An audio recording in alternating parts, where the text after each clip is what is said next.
Well, welcome everyone. Hello. So glad to have you with us today for Demystifying the Application for the Masters in Asset Management program. My name is Laurel Grodman. I'm Assistant Dean for Admissions here at the Yale School of Management, and I am also a graduate of the MBA program here at Yale SOM. And I'm thrilled to be joined by two of my colleagues, Diana Economy and Melissa Croft, who serve on our admissions committee. We all work together in designing our application and evaluating candidates. So this is a really great opportunity for you to hear directly from the folks who will ultimately be reviewing your applications to the asset management program. So let me just give you a bit of a sense of what we're going to be up to today. So the first thing I'll do is provide you with a brief overview of what makes the Yale Masters in Asset Management program so distinctive. We'll spend the bulk of our time talking about applying to the program. So we'll share more about what we are looking for in candidates who apply to the Masters in Asset Management program. And then we'll provide you with our best application advice as we walk through all of the key components of the application. So that's what we'll be up to over the next 45 minutes or so. And like I said, why don't we start with talking about the program at the Yale School of Management. I always like to start in any time we're talking about our programs here in talking with our mission, which is to educate leaders for business and society. Our mission is shared across all of our degree programs, including the Masters in Asset Management program, and it serves to really inform everything that we do here as a school. So no matter the discipline or the area of focus of the given program that we're talking about here at Yale SOM, we aim to develop leaders who can think broadly about the challenges that we face in an increasingly complex world and who can be decision makers in environments that call for multiple stakeholders, influencers, and consequences. Our students are positioned to be successful in their careers, as well as having a positive impact on society. And our programs really attract students for whom this mission resonates. And one thing that fits quite naturally into our pursuit of the mission is our close connection with our home institution, Yale University. So when you join the Yale SOM community, you're really joining the broader Yale University community and all of the opportunities and privileges that come with this. And Yale is truly an extraordinary place to learn from top academics and fellow students across a broad range of disciplines, even those beyond what we house within the Yale School of Management.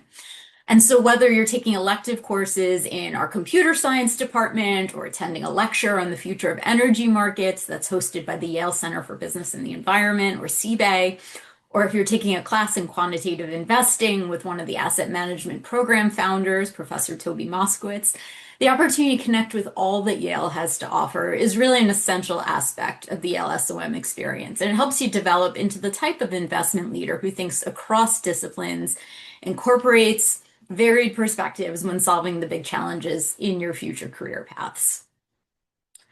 So a little bit about the asset management program in particular. The I like to start with sort of talking about the origins of this program.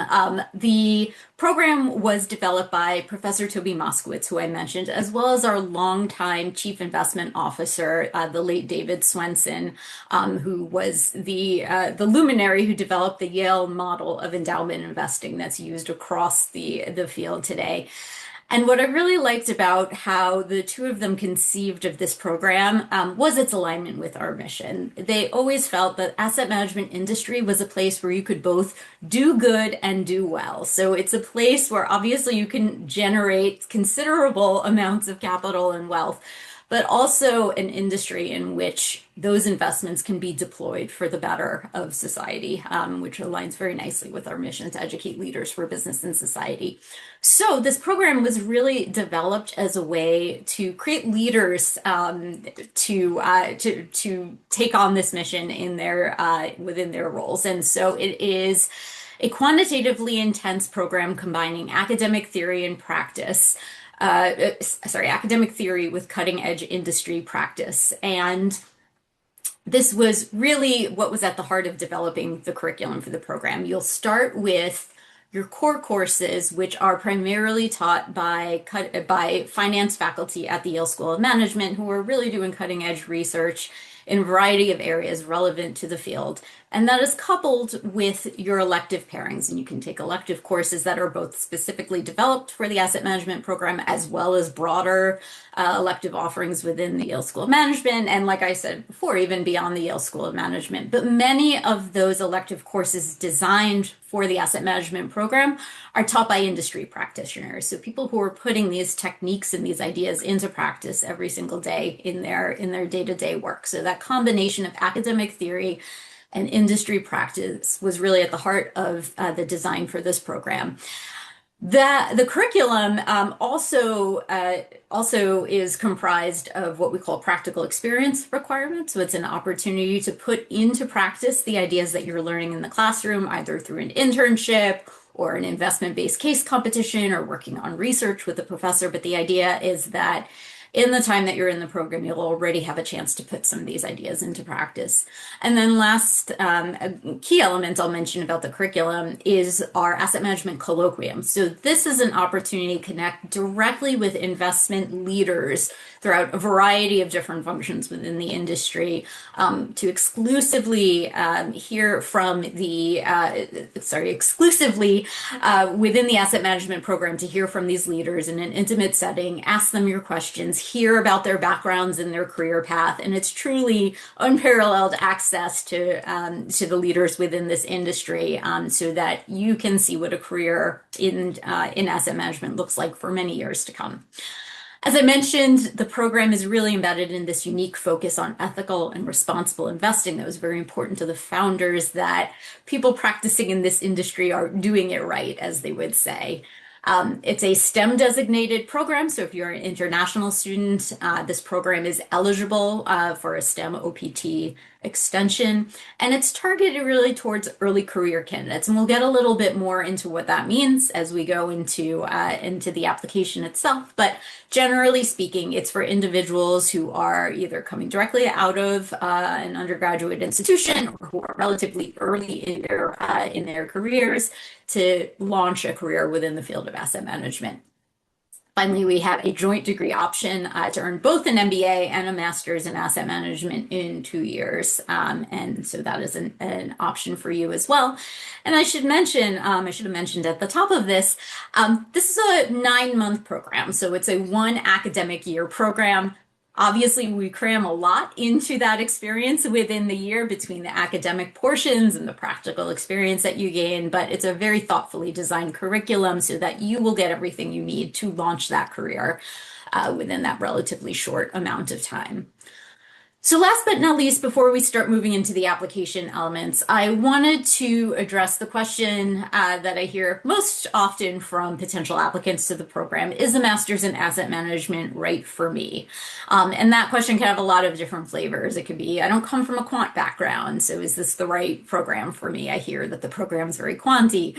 Or I'm coming directly from my undergrad degree. Should I have some work experience before doing this kind of program?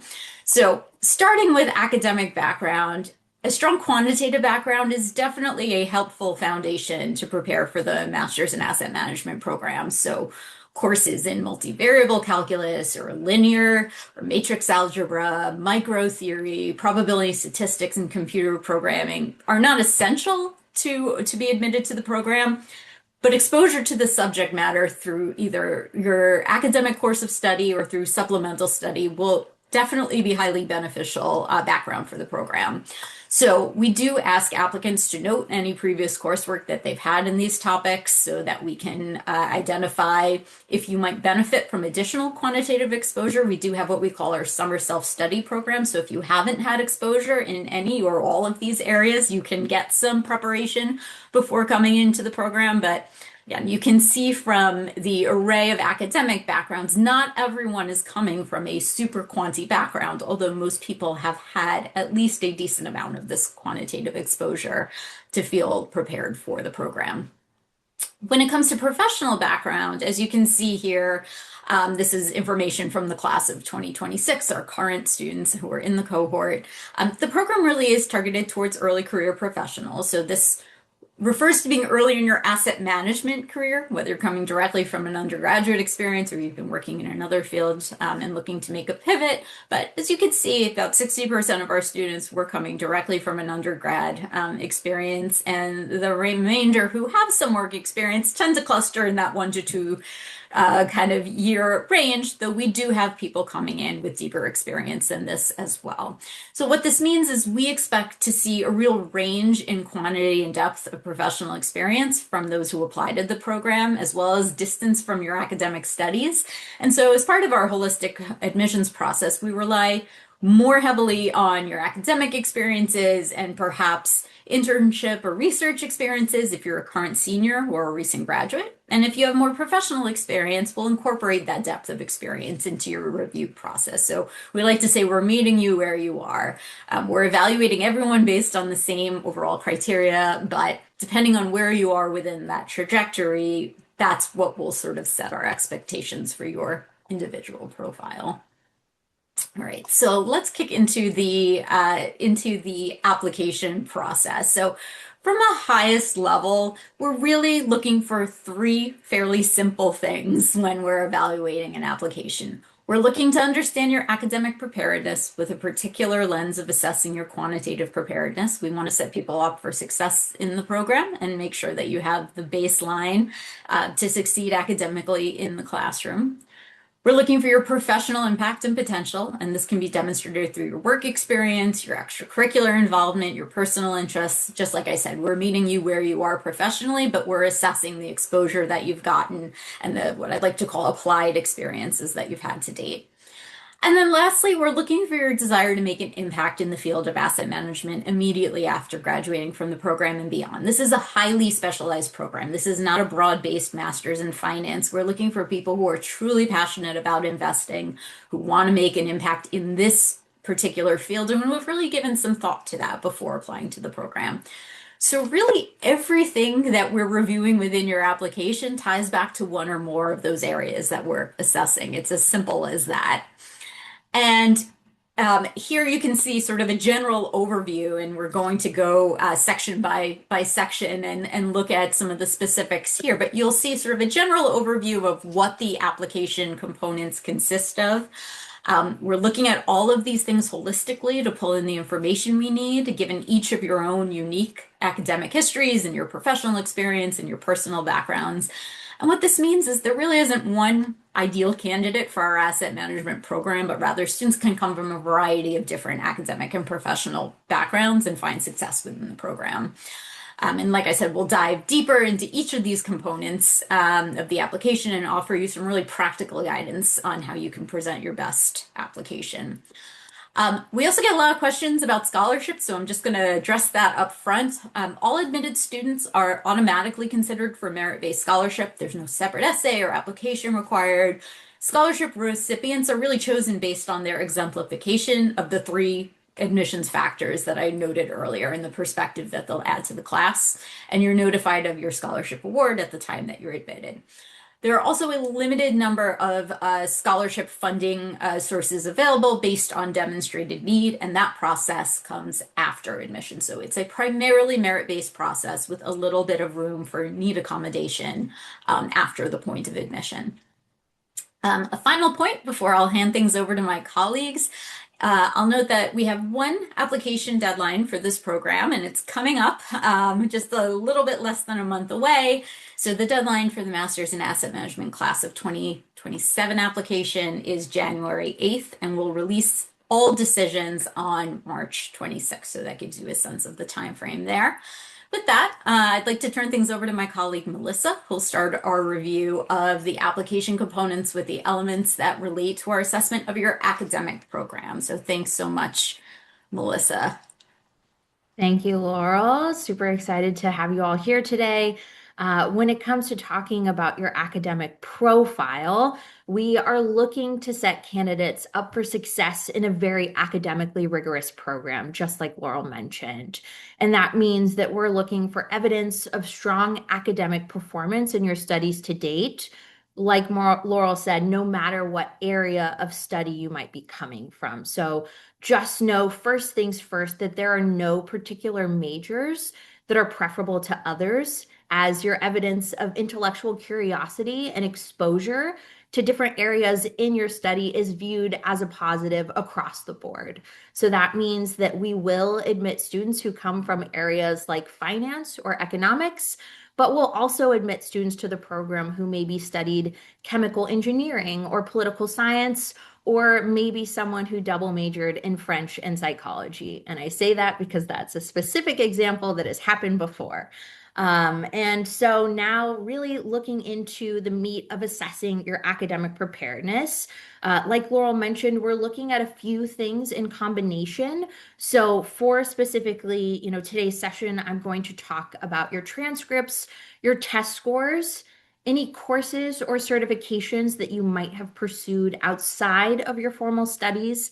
And then finally, I'll also talk about your academic letter of recommendation. So, starting first with your transcript, regardless of your area of study, we'll be looking at your undergraduate academic transcript as well as any graduate transcript you may have if your studies extended beyond university. And the first call out here is that we really do look beyond your overall GPA. So as we take a look at your transcripts, we will go line by line at the type of classes that you've taken, how you might have challenged yourself over time, how your grades have trended over time as well. So it's just really important to know that it's not just the cumulative GPA listed at the end of your transcript that we're looking at. With that in mind, in our application, you'll see instructions that your transcript should either be a copy of your official transcript or a digital version of your transcript that contains the same core information as a physical transcript. And I'll point out in particular that this should include the university grading key, which is typically found at the end of your transcript on that final page. So definitely make sure that that's included. And then also, as you're looking at your transcript, just know, go line by line yourself to check and make sure that every course title and grade for all of your schools attended is included there. And that should include any study abroad or transfer credits that you've taken. And if, as you're going through your main transcript, you note that your study abroad or your transfer credit does not appear on your main school's transcript, you should be sure to upload a full separate transcript for those institutions. I also know that a lot of you folks may be joining today's session or applying to the program, may be current college seniors. So if that is the case for anyone here today, just know that you do have the opportunity to update us with new grades over the course of our application review period. And we'll also make sure to review your final transcript before you enroll in the program. So, for example, if you're a current college senior and you don't yet have your fall 2025 grades by the time you apply to the program, you do need to submit an application update with those grades once you have received them before we can continue review of your application. I also mentioned at the top that we'll look at other, professional or personal development activities that aren't taken for a university level credit. In particular, some of those might be, a CPA, CFA, any online courses that you've taken, maybe, where you didn't receive course credit, which would be on a transcript. You can include those on your resume. Be sure when it comes to the academic record section of our application that you're only including degree conferring institutions in that section, but use your resume to include these other, personal and professional development activities that are important to us in this process. And finally, the last thing I'll mention when it comes to transcripts is that incomplete academic information tends to be the number one thing that will hold up your application review. I say this as the person who will reach out to you if there's any missing information in your academic profile. So just be sure to really read the directions of our application and make sure that you're following those closely when you're entering your information. Moving on to the second element of our academic review, we'll be looking at your test scores. So we take both the GMAT and the GRE, and we truly have no preference between the two exams. It's also important to note that we don't have a minimum score requirement either. You can get a sense of the score range for our current class on our class profile page, which I can input a little bit later into the chat. But know in general that your test score is never the sole indicator of your academic potential. We're talking about a lot of different elements that, feed into our review of your academic preparedness. So when we're looking at your test score, this isn't the only thing that we'll be considering.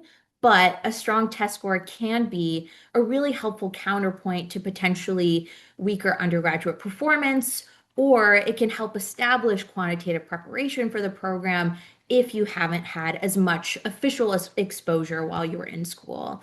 Um, while I'm talking about the quantitative side of your test score, just know that we do look at both the quantitative and verbal scores because both are shown to be predictive of success in management programs. Though, again, this isn't the only thing that we'll be relying on to gauge your potential. And as you're reporting out your test score, we encourage you to share your test score history. We don't combine sections of your test score from different testing dates for a super score per se.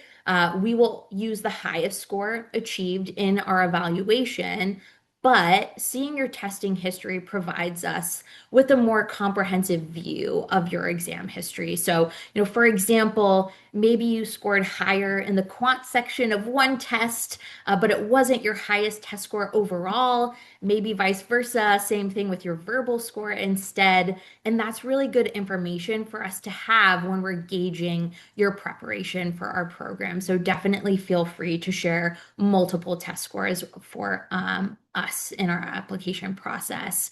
It's also important to note that we do require an official score report on file at the time that you submit your application. Technically, as Laurel mentioned, January 8th is the application deadline. That's when we expect you to submit your core application materials. So you can self-report at the time of January 8th, but we have what's called our post-submission materials deadline, which is January 12th, just a couple of days post-application deadline. And this is when we would expect to have your verified score report on file so that we can begin review of your application.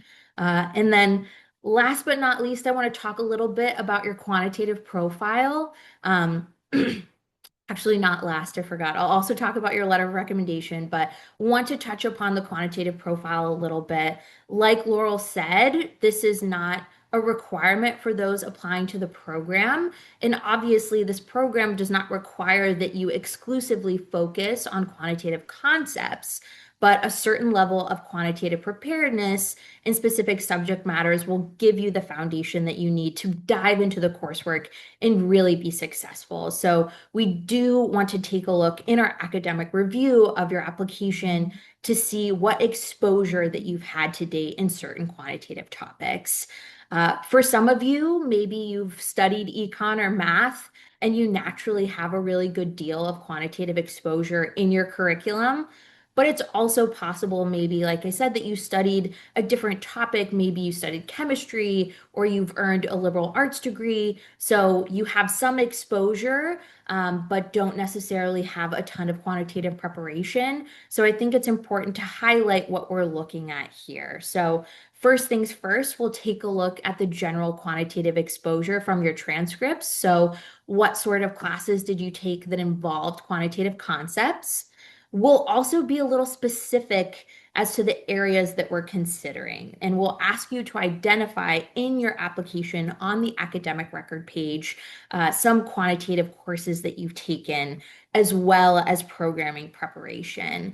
And with this, we'll consider both formal courses that you've taken, as well as any less formal study that you might have undertaken, such as, certificate courses. And as Laurel mentioned, specifically, we'll be asking about calculus, linear or matrix algebra, statistics, microeconomics, and computer programming experiences. Again, courses in these areas are not required for admission, but exposure to these subjects will really be beneficial as you dive into our curriculum in classes like quantitative investing. We definitely will admit candidates who have not taken this coursework prior to admission, but it does help us to understand your starting point, and your responses in this section of our application will help us to identify if you might benefit from any additional quantitative exposure prior to matriculating at Yale SOM, which would include our summer self-study program. Additionally, with kind of your undergraduate or other courses that you've taken, we'll take a peek at your GMAT or your GRE quant score to help us assess additional quantitative preparedness, especially, like I mentioned, if you haven't had as much quantitative exposure in school. And now, the last thing that I'll mention in the academic space, we will be looking at an academic letter of recommendation. Within our process, you'll be asked to provide two letters, one from someone who knows you in an academic setting, and then another, which Diana will talk about later, from a professional or an applied setting. So for your academic letter of recommendation in particular, this is meant to give us, just another detailed perspective on your academic performance beyond your core course grades. So my recommendation here is really to pick someone who knows you very well. So this can be a professor who knows you from a smaller seminar style class, maybe a research advisor or an academic mentor. Professors from large lectures can absolutely work too, but just make sure that they have more to tell us about your academic performance beyond just simply restating the grade that you received in class, which we can see on your transcript. Finally, I'll mention at this time also that if your native language is not English and you have not completed a degree in an English-speaking country, you are required to submit either the TOEFL Duolingo English test or IELTS exam. And again, just know that we utilize a holistic process. So when assessing your English language abilities, we'll also take into account any other experiences that you might have in English, such as internships, study abroad, in addition to your English proficiency exam test score. And across these three different exam types that we, ask for, again, we don't have a preference for which one you choose to take. And now I will pass it along to Diana to talk more about your professional impact and potential in our evaluation. Excellent. Thank you, Melissa. So when it comes to assessing your professional impact and potential, as Laurel mentioned, we're going to meet you where you are. So some of you are going to be coming directly from your undergraduate experience, so you won't necessarily have a bunch of full-time work experience, but you're likely engaged in professional internships or academic research, as well as extracurricular activities or personal pursuits. If you do have full-time work, you'll want to highlight those experiences. Once again, our target for this program is early career, but what that really means is early in your asset management career.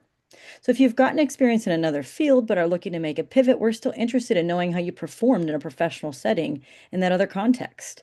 And your interest in pursuits outside of finance or other quantitatively focused activities is important to us as well.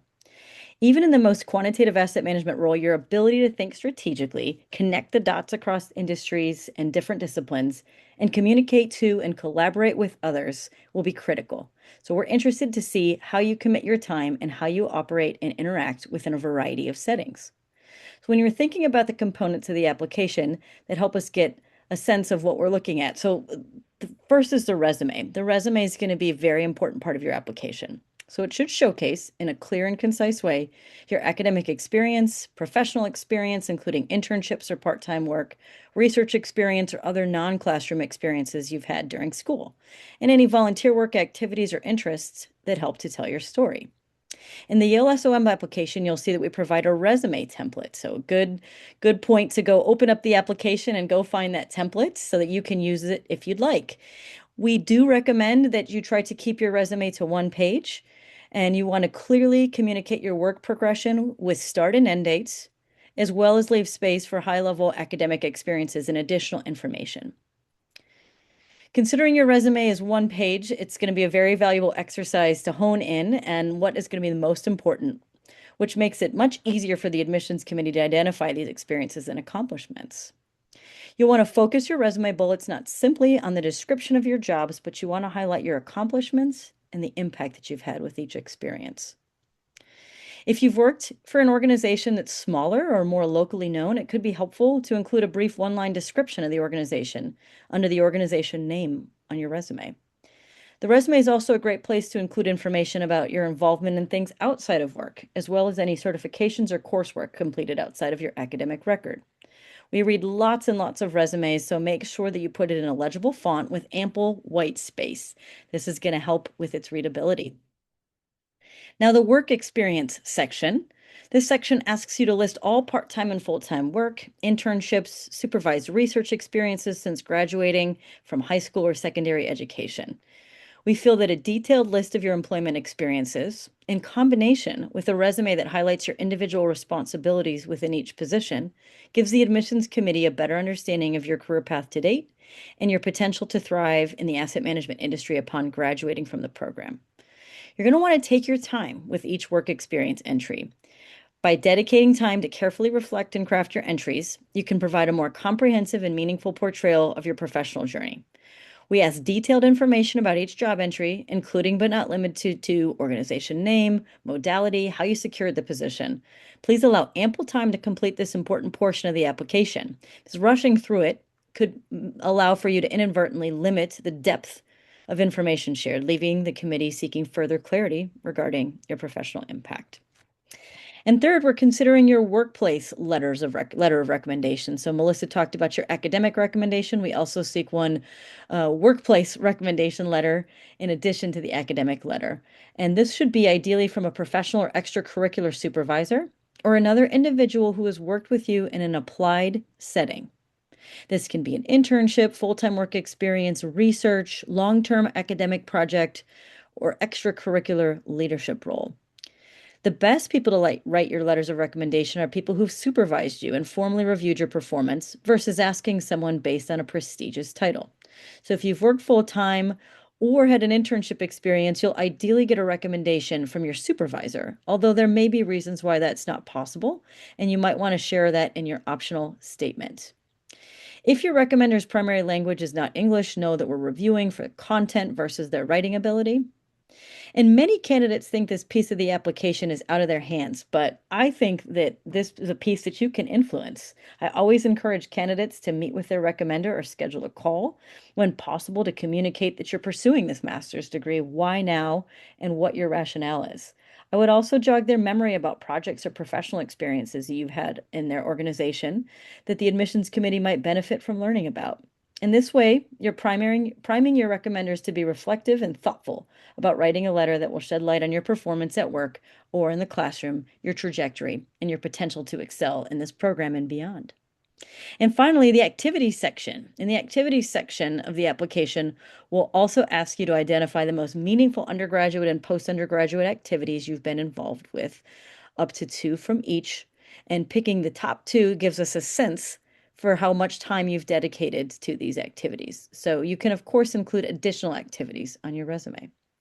Think broadly about activities. They can be extracurricular, sports, volunteer work, research, academic activities, employment, work study, various roles, professional affiliations, hobbies, personal interests. This section gives us a better sense of who you are and how you apply yourself. And just a few final notes on presenting your professional and applied experiences. Please make sure you're reading the instructions for the work experience section closely. Any full-time work, part-time work, internships, or research experience that appear on your resume should also be entered in the work experience section of the application, along with the requested detail. Once again, please look at this section closely and keep in mind that we'll use this information to verify your employment, should you be admitted to the program. And then help us connect the dots. So if you've transitioned between post-undergraduate roles, use the work experience entries to explain why you've left a given role for a new opportunity. And if you have a gap in your work experience or academic history, we encourage you to use the gaps in work experience section or the optional statement to provide an explanation. Now I'll pass it back to Melissa to talk through the essay component of the application. Awesome. Thanks, Diana. So we've talked about academic preparation, professional impact, and harkening back to the top of the session, the last key component of your application that we'll be looking at is your interest in the field of asset management. So as you've heard today, this program is really distinct due to its unique focus on the theory and practice of asset management. So with this final component of our evaluation, we really want to understand what drives your interests in the field and then how you envision pursuit of those interests playing out in your career as you complete the program and go off to work. So we'll seek to understand this in a couple of different ways, but first, we do have an essay that directly addresses this question. So, what are your short and long-term career interests? Please describe what drives those interests and how they connect to your academic, professional, or personal experiences. Again, this is a very specialized program, so we want to understand how your interests aligns with what this program can offer both academically and professionally. And in our essay, you'll see that we're asking you to do this by being both forward-looking and backward-looking. So in the forward-looking part of our question, we want you to identify what you're interested in pursuing during the program, your short-term career interest directly after completing the program, and then how you see this translating into your longer-term aspirations. Looking backward, we want you to reflect on how these interests developed, how they're tied to your academic, professional, and personal experiences that you've had to date. And that should include anything that you think that you still need to learn and accomplish, maybe through our program to achieve your goals. With thinking about goals in particular, I really want to emphasize to everyone here today that you don't need to have everything figured out. I think there's a lot of, folks who apply to the program and, have an idea for what they want to do. So maybe you're interested in several different fields or functions within the asset management industry. Maybe you know what you want to do in the short term for sure, but you're aware that that could lead you down a lot of different paths in the long term. Or maybe you just know that you have an interest in fundamental versus quantitative, or vice versa, and you're not sure what types of organizations or roles you'd want to look at from there. And all of these options, all of the above, that's entirely okay. We're most interested in hearing what has led you to pursue asset management to date, and then like how that connects across the board, and how at this point in time you can envision making your impact in the asset management field. With this, I will say the essay has a 500-word limit, so we encourage you to be clear and concise in your communication because 500 words really is more than enough to respond to the question that we're asking. I also want to take a short pause here to talk about our optional information section of the application, mainly because this appears on the same page as our essay question.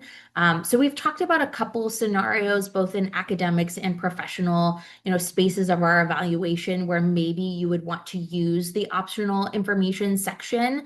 But I will say that this truly is optional, and most candidates actually will not need to complete this section at all. And with that in mind, I just want to caution that you should not use this space as an opportunity to answer a question that we have not asked. So instead, if you need to provide some additional context to a question that is a part of our application, such as potentially your reason for choosing an unconventional recommender, maybe you have an unusual timeline for your academic or your professional experiences, or potentially you want to give us some context to one poor grade in your academic performance, this is the space to do that, your optional information essay. And finally, I want to note here that it's not just your essay that, points and shows your interest in the field of asset management. We will also consider, the types of activities and experiences that you've pursued to date. Once again, this is an early career program, so my expectation is not that you've had exposure to asset management through an official job in the field already, but maybe you've already had the opportunity to gain some related experiences that would be, great evidence of interest in asset management. And you may want to include these in your essays when you talk about how your interest developed, but you can also indicate this in other sections of your application. So some examples of this might be in the work experience section with your internships or your jobs. Maybe you participated in a student investment fund, or you have conducted your own independent investing project, or maybe you've done a case competition or have other types of coursework or research projects that you've pursued. I'll underscore that, candidates without such experience are definitely successful in this program in our admissions process, but we will look to those things if they happen to be in your application. And now I will throw it back to Diana to talk about our interview process. Excellent. Thanks, Melissa. So the final place where we're going to get an opportunity to learn a little bit more about you is in the interview. So the interview is going to cover a number of aspects of your interests and experience. Our interviews are by invitation only, and we'll start sending invitations in the weeks following the application deadline.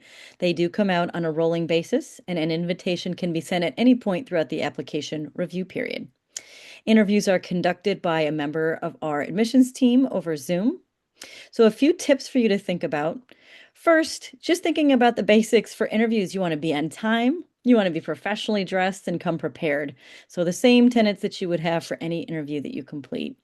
But what I'll say is please do not over prepare. So know your resume, your accomplishments, your interests in the program, maybe some key experiences that you'd like to share if prompted. However, don't script your answers. And don't use AI, right? This is meant to be a natural and unscripted conversation, and it's important to listen to the question being asked and provide a spontaneous response, pulling from the preparation that you've done, but not relying on pre-written responses.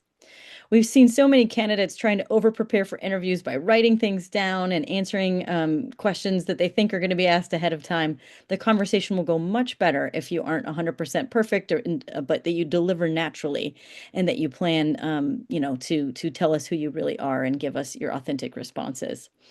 Make sure that you have questions ready for your interviewer. So this shouldn't be information that's readily accessible on the website. You want to think about what you hope to know about the program and what you hope to learn to make a good assessment for yourself, whether this is a program that you could see yourself at. So it's a two-way street. You'll be learning information about us. We will learn more information about you. And now I'm going to hand it over to Laurel to talk about two components of the application that you'll complete after you hit submit.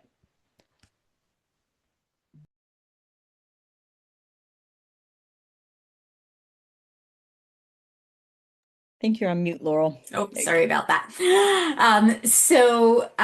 We are coming up on time here, so I'm going to try to move pretty quickly through these two components of the application that are unique to Yale SOM, and both of which happen after you hit submit and pay your application fee. And those are the video questions and the behavioral assessment. So once your application is complete, you'll be given a link to a separate platform through which you'll complete your video questions. And these aren't a substitute for the interview that Diana just shared with you, but instead, these are responses that are going to help us assess your language skills for our international students. It also helps us create a more three-dimensional view of each applicant, and more generally gives us a sense of how you articulate yourself on your feet, which is an important skill to have in the classroom as well as in life more generally. So the way that these will actually work is a member of our admissions team will present you with a question. You'll have either 60 seconds or 90 seconds to deliver your response, depending on the question. There's one that's 60, one that's 90.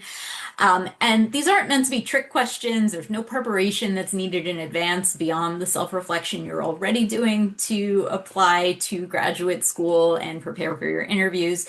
But we do want to get a sense of how you articulate yourself on your feet. So much like the video question, you're going to want to avoid coming in with any sort of scripted response or relying too much on notes that you've jotted down when you're hearing the questions. You'll want to just respond organically.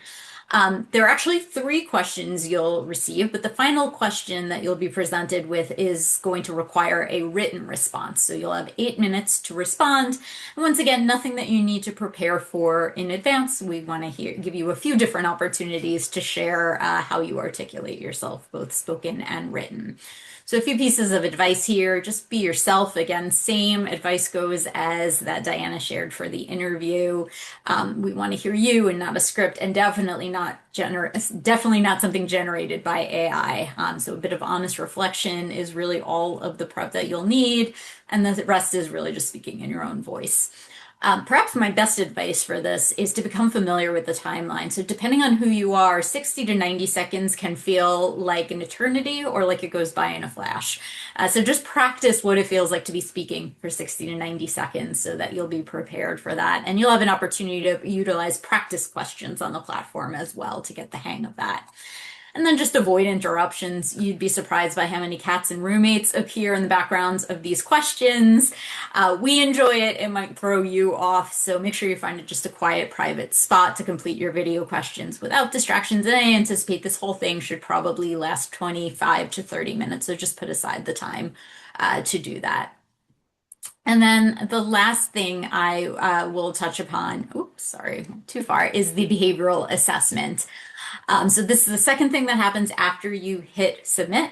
Yale SOM developed behavioral assessment in collaboration with ETS, the people who bring you the GRE. But unlike the GMAT or the GRE, there's no preparation needed for this exam.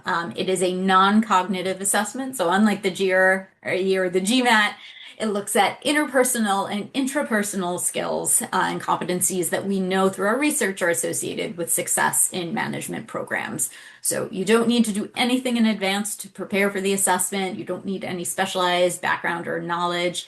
It's similar to the video questions. I expect it will take about 25 minutes to complete. And the way it works is you're presented with pairs of statements. So it might be something like, I like to go to meetings, or I'm an organized person. And you just pick the one that sounds more like you.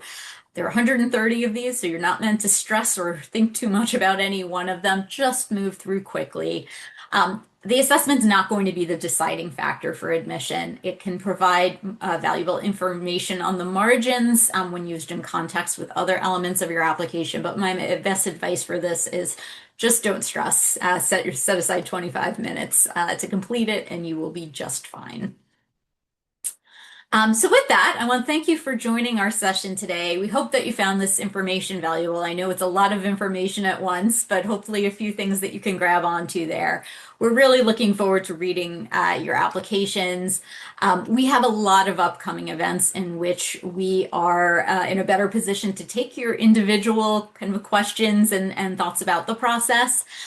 So I think we're going to put a link to some of those upcoming events into the chat.